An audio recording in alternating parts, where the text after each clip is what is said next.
আজকে হচ্ছে অল্প একটু মাংস দিয়ে এই রুটিটা বানিয়েছিলাম আর অল্প তেলে এই মজার নাস্তাটা আপনারাও কিন্তু বাসায় সহজে বানাতে পারেন। আসসালামু আলাইকুম সবাইকে। আর এই রুটিটা বানানো কিন্তু অনেক সহজ, যে কেউ কিন্তু বানাতে পারবেন। এখানে আমি 2 কাপের মতো ময়দা দিলাম, চাইলে কিন্তু আটা দিয়েও করতে পারেন। আর এখন দিয়ে দিলাম চিনি, মানে এখানে 1.5 চা চামচের মতো চিনি দিয়ে দিলাম, লবণ দিলাম, তারপর হচ্ছে 1 চা চামচের মতো ইস্ট দিলাম।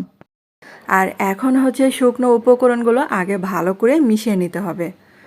আর বন্ধুরা, আপনাদের কাছে ছোট্ট একটা রিকোয়েস্ট বরাবরই করি, যারা আমার চ্যানেল আজ প্রথম ভিডিও দেখছেন কিন্তু চ্যানেলটাকে সাবস্ক্রাইব করতে ভুলে গেছেন, প্লিজ তাদের কাছে অনুরোধ রইল চ্যানেলটাকে সাবস্ক্রাইব করে আমার পাশে থাকতে পারেন।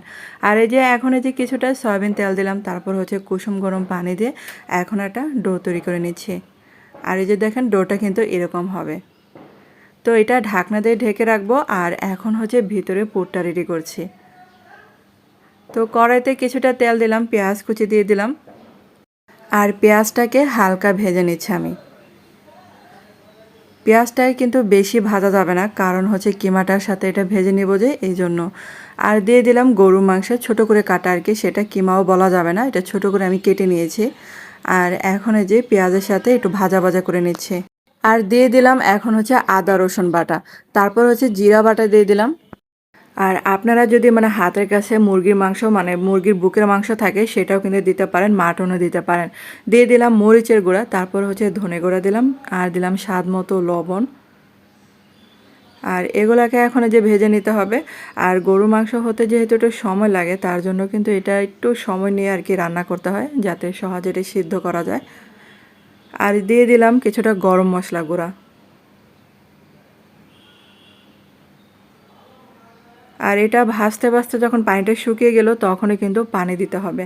আর এখানে কিন্তু 3 থেকে 4 বার আমি অল্প অল্প করে পানি দিয়ে এটা ভালো করে সিদ্ধ করে নিয়েছিলাম। আর এই যে দেখেন, এটা যখন সিদ্ধ হয়ে গেছে, নামানোর আগ মুহূর্তে ফ্রিজে কিছু মানে ক্যাপসিকাম ছিল, সেটা দিয়ে দিলাম। আর ক্যাপসিকাম না থাকলে সেটা স্কিপ করতে পারেন। দিয়ে দিলাম টমেটো সস। তো রান্নাটা কিন্তু হয়ে গেছে, এটা এই যে আরেকটু নাড়াচাড়া করে নামিয়ে ফেলবো। তো পুরটা কিন্তু রেডি। আর এখন এই যে ডোটাকে দেখেন, এই যে এটা কিন্তু ফুলেছে। তো এটা বেশি সময় দিই নাই, এটা যত বেশি সময় দিবেন তত কিন্তু ডোটা অনেক ফুলবে। তারপর হচ্ছে আবারও কিন্তু ডোটাকে মথে নিচ্ছি। আর এই ডোটাকে আমি 2টা ভাগে ভাগ করেছিলাম, তারপর হচ্ছে একটা ভাগ দিয়ে আমি কিন্তু এখন একটা মোটা রুটি বানিয়ে নিচ্ছি। আর এখন দেখেন এক সাইডে এই যে মাংসের পুরটা দিয়ে দিলাম।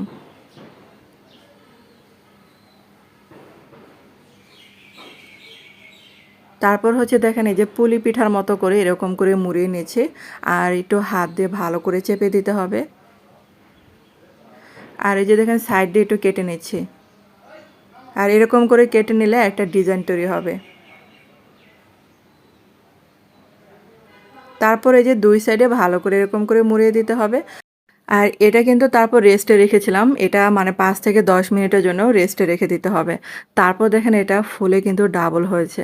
আর এই যে প্যানের মধ্যে আমি কিছুটা তেল দিয়ে নিলাম, তারপর যে একটা একটা করে রুটি দিয়ে দিলাম।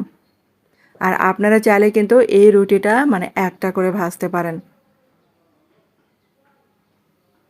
তারপর হচ্ছে চুলার আঁচটাকে একদম মানে লো আঁচে রেখে দিতে হবে। আর আমার হয়েছিল কি জানেন, এই মুহূর্তে কারেন্ট চলে গিয়েছিল। তো অল্প একটু আঁচে দিয়ে মানে চলে গেছিলাম অন্য রুমে। তারপরে যে কালারটা একটু ডিপ চলে আসছে, আপনারা চাইলে মানে কাছে দাঁড়িয়ে উল্টিয়ে পাল্টিয়ে নাড়িয়ে নামিয়ে ফেলবেন এই রেসিপিটা। আর খেতে কিন্তু মন্দ হয় না, এই রেসিপিটা খুব সহজে কিন্তু বানানো যায়। আর খেয়ে কিন্তু সবাই অনেক প্রশংসা করেছিল। আর এই রেসিপিটা বানানো কিন্তু অনেক সহজ, তো সহজে কিন্তু বানানো যায়, যে কেউ কিন্তু বানাতে পারবেন। তো সন্ধ্যা নাস্তা চায়ের সাথে খাওয়ার জন্য এরকম একটা রেসিপি হলে আর কি লাগে। তো ধন্যবাদ সবাইকে এতক্ষণ আমার ভিডিওটা দেখার জন্য।